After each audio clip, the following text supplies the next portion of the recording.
Olá, pessoal! Tudo bem com vocês? Vamos falar das respostas do réu? Vamos lá! Então, começamos a aula de hoje tratando das respostas do réu no processo do trabalho. E aqui, nós temos que elas se classificam em três. São três as respostas do réu. As exceções, a contestação e a reconvenção no processo do trabalho. É comum que no edital esteja apenas exceções, mas mesmo assim, às vezes, o examinador traz questões relativas à contestação e à reconvenção, então nós vamos tratar dos pontos de todos esses itens que podem ser relevantes para a nossa prova. Bom, começando com as exceções, então. A primeira que nós vamos estudar é a exceção de incompetência no processo do trabalho. É através dela que nós vamos arguir a incompetência territorial, essa que é regida pelo artigo 651 da CLT. Então, de acordo com 651, o juízo competente para processar e julgar a reclamação trabalhista é o do local da prestação dos serviços, ainda que o empregado tenha sido contratado em outro lugar ou mesmo no estrangeiro. O juízo competente é o do lugar da prestação dos serviços, ok? Essa é a regra. Bom, se a reclamação trabalhista for ajuizada em local diferente, nós vamos apresentar essa exceção de incompetência em audiência, em petição separada da reconvenção e da contestação, então da contestação e da reconvenção, aqui no nosso processo do trabalho, apresentada em audiência, o juiz suspenderá o feito, abrirá a vista para o exceto, que é a outra parte, se manifestar no prazo de 24 horas improrrogáveis, e o juiz proferirá a decisão, que é uma decisão interlocutória. Como decisão interlocutória, que é, em regra, é irrecorrível de imediato. Em regra, irrecorrível de imediato aqui no nosso processo do trabalho. Mas existem exceções, salvo se terminativa do feito. Quando que ela é terminativa do feito no nosso processo do trabalho? Quem vai explicar é uma súmula, é a 214-C do Tribunal Superior do Trabalho. As decisões interlocutórias, elas são assim mesmo, em regra, irrecorríveis de imediato. Mas há exceções. Existem exceções como aqui. Ela é irrecorrível de imediato, salvo se terminativa do feito. E será terminativa do feito quando? Quando o juiz acolher a exceção. Quando ele acolher a exceção. Quando ele acolhe, ele extingue o processo? Não. Quando ele acolhe a exceção e remete os autos. Remete os autos para juiz. Aqui está o X da questão. Subordinado a TRT diverso. Subordinado a TRT diferente, diverso do TRT, a que se subordina o juízo excepcionado. O juízo para o qual foi apresentada a exceção, o juízo excepcionado. Está vendo? Então, as decisões interlocutórias são, em regra, irrecorríveis de imediato, salvo se terminativas do feito. Quando que a decisão vai ser terminativa do feito? Quando o juiz acolhe ou não acolhe a exceção? Quando ele acolhe, ele extingue o processo? Não. Quando ele acolhe, ele remete os autos para juiz subordinado a TRT, diverso do TRT a que se subordina o juízo excepcionado. Neste caso, que ainda está difícil de visualizar, mas logo ficará fácil, cabe RO para o TRT do juízo que proferiu a decisão. Como assim? Vamos ver no exemplo, proferiu a decisão. Pessoal, eu tinha aqui tenho uma amiga, que morava aqui em Curitiba, vivia correndo para lá, correndo para cá, trabalhava aqui em Curitiba. Ela vai entrar no nosso exemplo, local da prestação dos serviços, Curitiba, Paraná. Ela trabalhava aqui, enfim, até que um dia, e juntando dinheiro para comprar um apartamento, enfim. Quando um dia ela estava na empresa e o supervisor dela, então ela tinha uma diretora, uma supervisora imediata e um supervisor geral. chamou ela secretamente para uma reunião. Ela foi. Quando chegou lá, ele disse: a sua supervisora direta será dispensada. Ah, é? É. Ela vai ser dispensada e nós queremos que você fique no lugar dela. Ela achou estranho, parecia aquilo meio macabro, né? Meio sórdido. Aí ela ficou assim, sem reação, e ele disse: olha, a dispensa dela não é por causa de você, ela já vai acontecer. Nós pensamos em você para ficar no lugar dela, mas se você não quiser, não tem problema, outra pessoa pode assumir. Ela viu que realmente ela não era causadora da dispensa da supervisora. Falou: não, nesse caso, vou fazer o quê? Tudo bem? Aí ficou, mas ela não ficou. Aquele assunto não tinha clima de que a supervisora ia ser dispensada.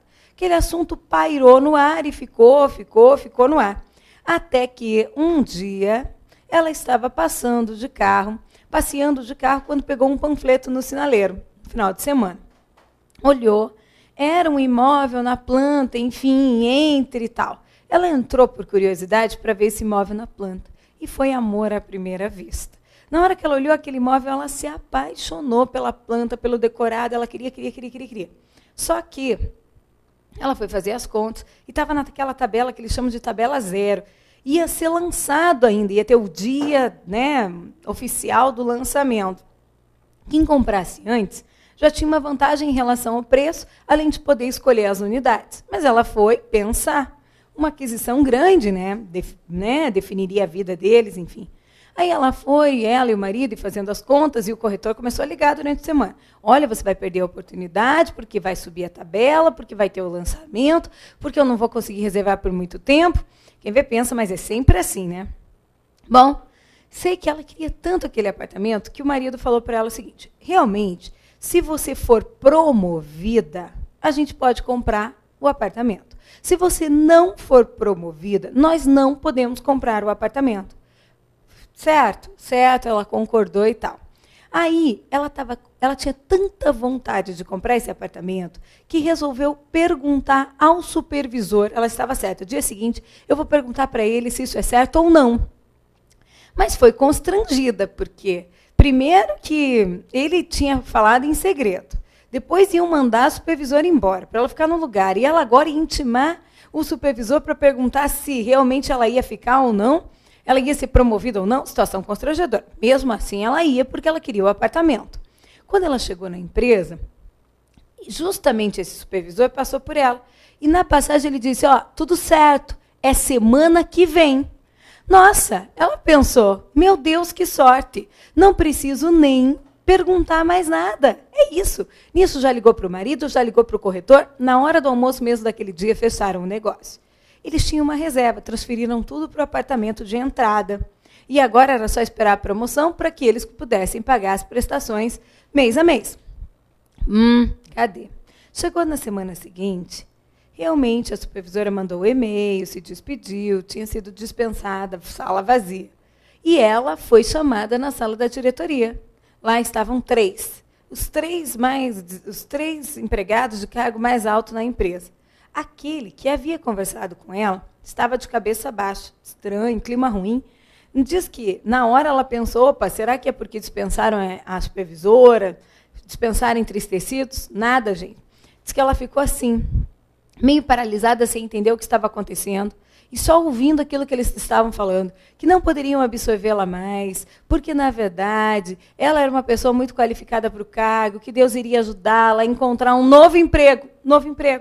Aquilo ela ficou ouvindo, diz que demorou para assimilar. Gente, a verdade é que, em vez de promovida, ela tinha sido dispensada. Ela demorou uns dias para contar para o marido dela, porque ele ia dizer: sua louca, você imaginou tudo isso, só pode. Gente, em vez de promovida, ela foi dispensada. Pavor total, porque agora não tinha mais, eles já tinham mandado, dirigido todas as economias para esse apartamento, eles não tinham mais reserva, eles não podiam pagar a prestação, e como desgraça pouca é bobagem, passou uns meses e eles perderam o emprego. Ele perdeu o emprego. Seguro-desemprego não era compatível com o que ela ganhava, por mais que ela estivesse no patamar mais alto. Sei que começaram a passar dificuldade, tiveram que sair do apartamento alugado que eles tinham, foram morar, ela morou um tempo com a sogra, não foi um período bom para ela. Sei que nisso ela tinha feito um concurso, também ela começou a fazer aqui, procurar emprego aqui em Santa Catarina. Sei que ela foi chamada num concurso lá em Santa Catarina. Depois de um tempo, foi chamada. Quando chegou em Santa Catarina, você não sabe o que aconteceu. O salário era 3 mil e pouco. Ela foi, já era bom para ela naquela circunstância. Ela foi e o marido não foi porque estava procurando emprego aqui ou lá também e tal. Daqui a pouco, teve uma equiparação de cargo lá, um com o outro. Sei que o salário deu um up para 12 mil reais. Aí a coisa começou a melhorar. Aí, nisso, ele conseguiu um emprego lá em Florianópolis também. Hoje, ela trabalha no concurso, dali dá 1h30, 2 horas, até 19, 16, 15. Viaja pra caramba, super tranquila, mora numa casa de 400 metros quadrados. Eu digo que é 2 dunas da praia, só passar uma duna, a outra está lá. Toma sol de manhã, toma café em casa, almoça em casa, sabe o que é almoçar em casa? Almoça em casa, feliz, tranquila. Ele surfa de manhã, é o que eu desejo para você. Mas deixa eu te perguntar, você acha que ela esqueceu o tempo ruim? Aquele período em que deu ruim, que ela ficou desempregada, em que o empregador tinha feito com que ela treinasse uma outra pessoa para ficar no lugar dela. Por isso aquela historinha sem vergonha.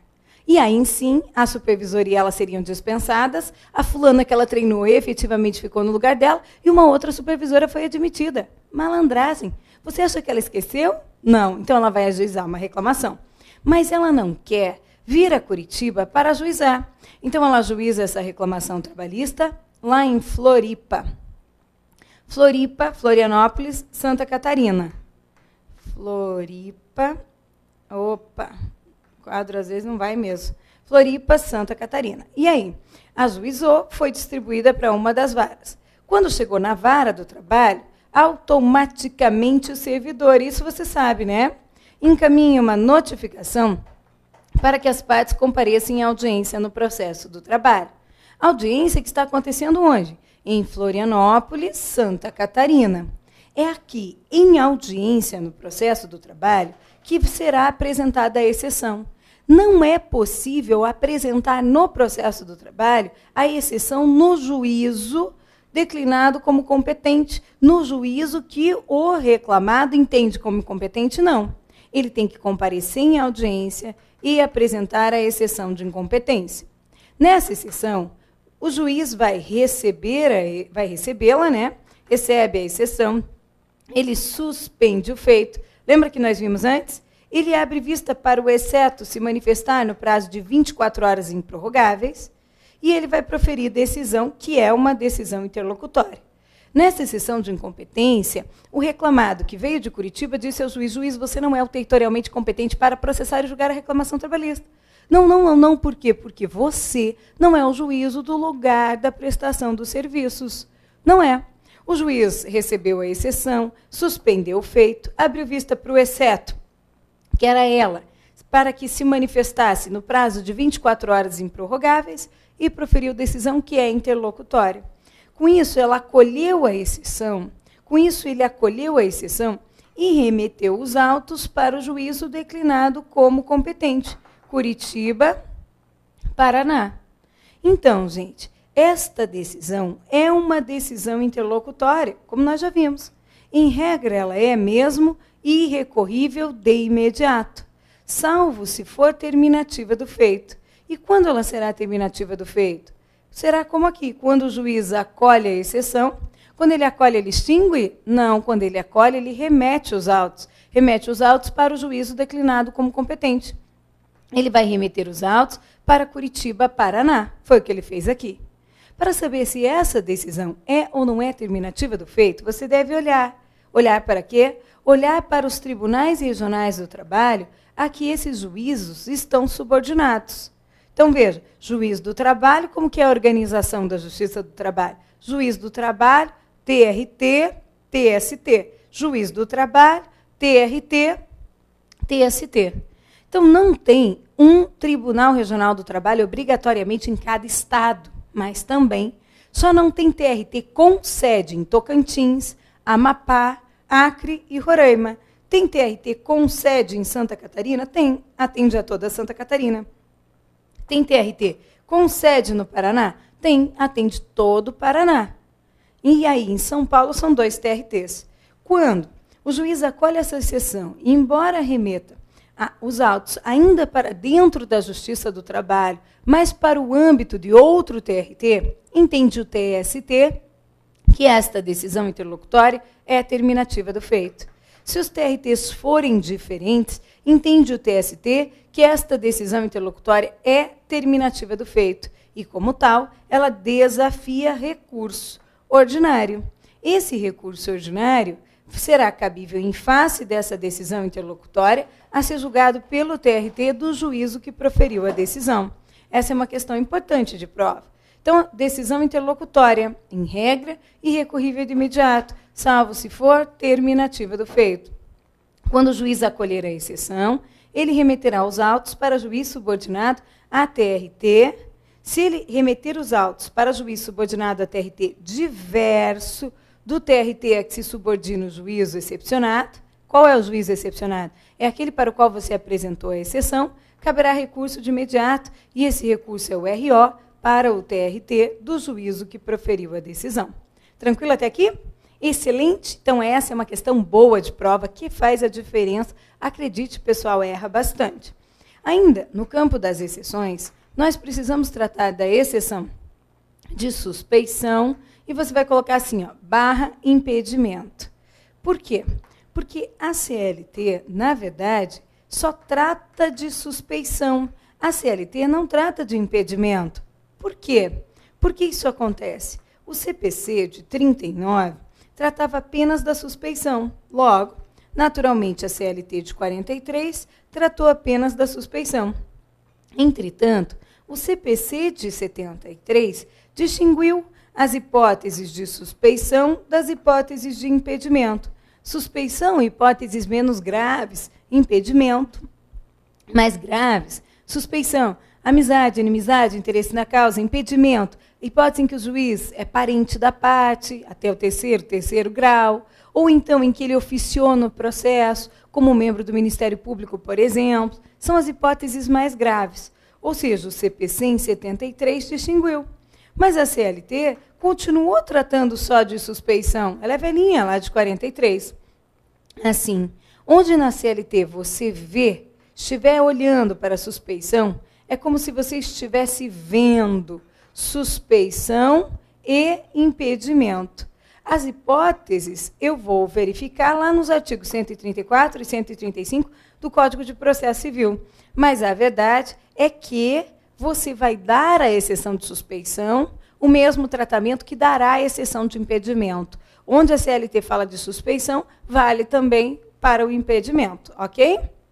Bom, e aí as hipóteses? Quando você olha lá no artigo 801 da CLT, consta o seguinte, no 801, o juiz dá-se-á por suspeito. O juiz é obrigado a dar-se por suspeito e pode ser recusado por alguns dos litigantes nas hipóteses de amizade pessoal, inimizade íntima, parentesco por consanguinidade ou afinidade até o terceiro grau, interesse particular na causa. Esse artigo 801 tem que ser lido em conjunto com os artigos 134 e 135 do Código de Processo Civil, que trazem as hipóteses de suspeição e impedimento. Então, quando ali na CLT tem inimizade, você deve saber que essa hipótese é de suspeição. Tem lá amizade, essa hipótese é de suspeição também. Quando ele trata do parentesco até o terceiro grau, parentesco até o terceiro grau de qualquer das partes, por consanguinidade ou afinidade, essa hipótese é de impedimento. E quando ele fala em interesse na causa, essa hipótese também é de suspeição. Inimizade, suspeição, amizade, suspeição, parentesco até o terceiro grau, impedimento, e interesse na causa também é suspeição. Qual que é o problema que nós temos aqui? Hoje, se você estiver lendo o artigo 802 da CLT, ele parece confuso, ele parece inaplicável, porque ele diz assim, se o juiz não se reconhecer suspeito ou impedido, você vai apresentar a exceção de suspeição, dependendo do caso, ou impedimento. Ok. Aí, se o juiz vai receber essas exceções, né? Ele vai suspender o feito, e quando ele suspende o feito, ele pode dar-se por suspeito ou impedido, naturalmente, encaminhando os autos para o seu substituto. Ele reconheceu aquilo que arguiu uma das partes. Caso contrário, ele deve designar uma audiência no prazo de 48 horas e ele mesmo vai decidir, sendo essa decisão interlocutória. Gente, como assim? O juiz não se deu por suspeito nem impedido, então ele mesmo vai decidir em 48 horas? Olha o que está lá no 802 da CLT. Apresentada a exceção de suspeição, e aí eu leio, suspeição e impedimento. O juiz ou tribunal designará audiência dentro de 48 horas para instrução e julgamento da exceção. Ele, se não se reconhecer suspeito ou impedido, julga em 48 horas. O parágrafo 1º diz assim: nas juntas de conciliação e julgamento e nos tribunais regionais, julgada procedente à exceção de suspeição, será logo convocado para a mesma audiência ou sessão, ou para a sessão seguinte, o suplente do membro suspeito, o qual continuará a funcionar no feito até a decisão final. Proceder-se-á da mesma maneira quando algum dos membros se declarar suspeito. Em se tratando de suspeição de juiz de direito, esse será substituído na forma da organização judiciária local. Do que é que nós estamos falando? Nós estamos falando da situação em que esse artigo 802, ele regulamentava a exceção de suspeição e impedimento enquanto ainda existiam as juntas de conciliação e julgamento.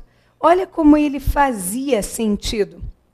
Então, você tinha lá um juiz presidente. Como que eram as juntas? Eu tinha um juiz presidente, togado, concursado, e outros 2 juízes classistas, um representante dos empregados e outro representante dos empregadores. Arguída a suspeição ou impedimento desse um aqui, por exemplo, representante dos empregadores, ele era substituído. A exceção era julgada sem a presença dele e ele seria substituído. Acontece que, com a emenda constitucional 24 de 99, essas juntas de conciliação e julgamento não existem mais. Não existem. Elas foram extintas e substituídas por varas do trabalho. Lá nós temos um juiz titular e temos um juiz substituto. Titular e substituto. Como que eles exercem a jurisdição? Eles exercem a jurisdição de forma singular. O titular julga alguns processos, o substituto julga outros processos, enfim, exercem a jurisdição de forma singular. Hoje, se aplicarmos a CLT, estamos admitindo que se o juiz se arguida a suspeição e impedimento do juiz, desse titular ou substituto, e ele não se reconhecer suspeito ou impedido, ele deve designar uma audiência em 48 horas e ele irá decidir, proferindo uma decisão que é interlocutória e é irrecorrível de imediato no processo do trabalho, sem exceções. Está vendo? Por isso, é que alguns doutrinadores entendem que,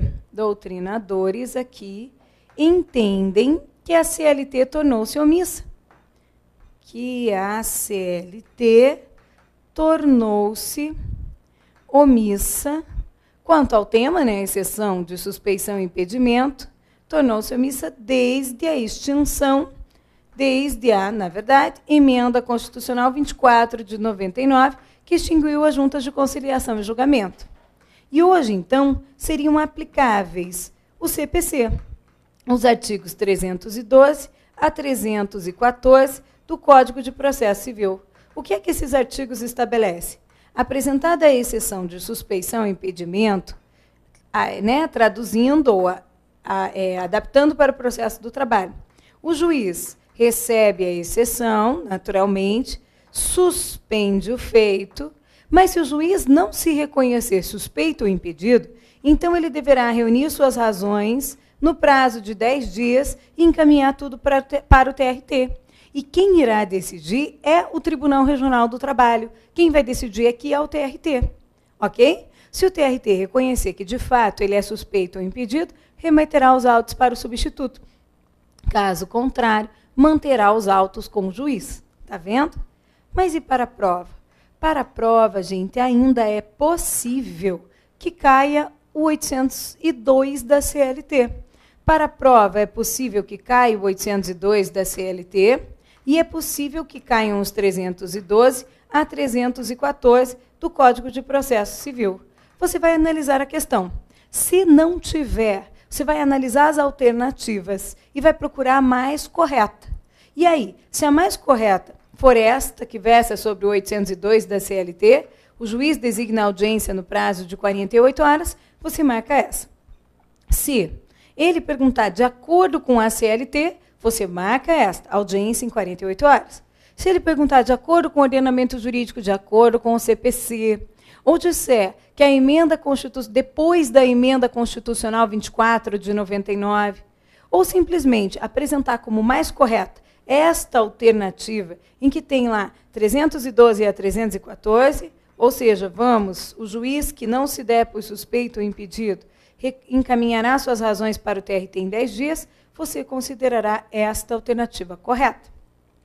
E se, Ariana, você não está entendendo, quando eu vou fazer a prova, tudo pode acontecer, e se na mesma questão aparecerem as duas alternativas, aí, e ele não perguntar de acordo com a CLT, marque o CPC, porque realmente a CLT tornou-se omissa com relação a essa matéria. Ok, gente? Então, 312 a 314. Sabendo, em síntese, que pode ser cobrado o 802 na prova. Texto de lei é comum em provas objetivas. Se aparecer o 802 da CLT na sua prova, você busca as alternativas mais corretas. Se as outras estiverem erradas, sem medo de errar, marque 802. Contrapartida, se aparecer 312 a 314, vou buscar outras mais corretas. Se essa for a mais correta, marco, reunir suas razões, encaminhar os autos para o TRT em 10 dias. Se aparecerem as duas, sugiro que você marque o CPC, pois, de fato, o examinador colocou as duas situações para ver se você conhece qual é o posicionamento atual da doutrina e da jurisprudência. Tranquilo, gente? Então, assim, nós encerramos as exceções no processo do trabalho. Começaremos agora a falar sobre a contestação. A respeito da contestação, nós temos alguns pontos que são relevantes para essa prova. E o primeiro ponto são 2 princípios. Princípios que podem aparecer, que é o princípio da eventualidade e o princípio da impugnação específica. Impugnação específica aqui. Princípio da eventualidade está lá previsto no artigo 300 do Código de Processo Civil, que é aplicável ao processo do trabalho. E o da impugnação específica, artigo 302 do Código de Processo Civil, que também é aplicável no processo do trabalho. Então, o que é que nós temos em relação a eles? Pelo princípio da eventualidade, gente, toda matéria de defesa deve ser aduzida com a contestação. Toda matéria de defesa deve ser aduzida com a contestação. De modo que, se o juiz não acolher uma determinada tese, ele possa acolher a seguinte. Exemplo clássico aqui é o de arguição da prescrição bienal e da prescrição quinquenal. Bienal e quinquenal. Por exemplo, prescrição bienal. Por quê? Com ela, eu quero a extinção do processo como um todo. Quando eu arguo sucessivamente a prescrição quinquenal, eu quero a extinção do processo, mas apenas quanto a uma parte das verbas, quanto às verbas postuladas anteriores aos últimos 5 anos, contados da data do ajuizamento da ação. Anteriores aos últimos 5 anos, contados da data do ajuizamento da ação. O que isso quer dizer? Quer dizer que, se eu acolhi da prescrição bienal, obviamente que o juiz sequer vai levar em consideração a prescrição quinquenal, extinguir o processo como um todo. Mas, na defesa, é a única oportunidade na contestação que eu tenho de aduzir toda a minha matéria de defesa. Se não, agora, se eu não arguir agora a prescrição quinquenal, eu não teria outra oportunidade. Logo, se o juiz não acolher a prescrição bienal, como eu arguí na contestação, ainda é possível que ele acolha a prescrição quinquenal. Tudo bem até aqui? Então, princípio da eventualidade. No próximo bloco, falaremos sobre o princípio da impugnação específica.